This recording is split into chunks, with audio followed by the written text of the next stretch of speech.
而家我嚟到普美康嘅總裝車間，係一台我哋普美康嘅 AED， 係點樣製造出嚟？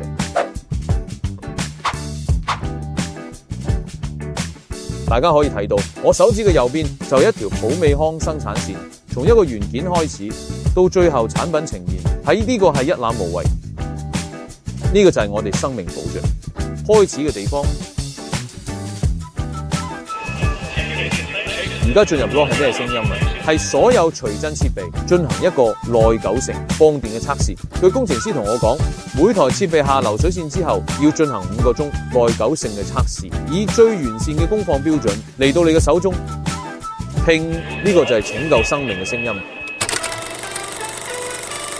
這是我們產品的自動測試線，我們產品的安規是否符合要求，以及我們產品的性能是否符合我們醫療器械技術要求。經過高標準嘅測試之後 ，AED 嘅設備終於嚟到咗包裝線上。經過整體包裝之後 ，AED 嘅設備將整體打包出發，通過物流嚟到你嘅手中。手指前方通過呢個通道，大家可以睇到所有嘅物流倉儲喺呢個全部顯現咗，幾咁壯觀。而且呢個都係無人化管理。呢個就係普美康，一個值得信賴嘅 AED 品牌。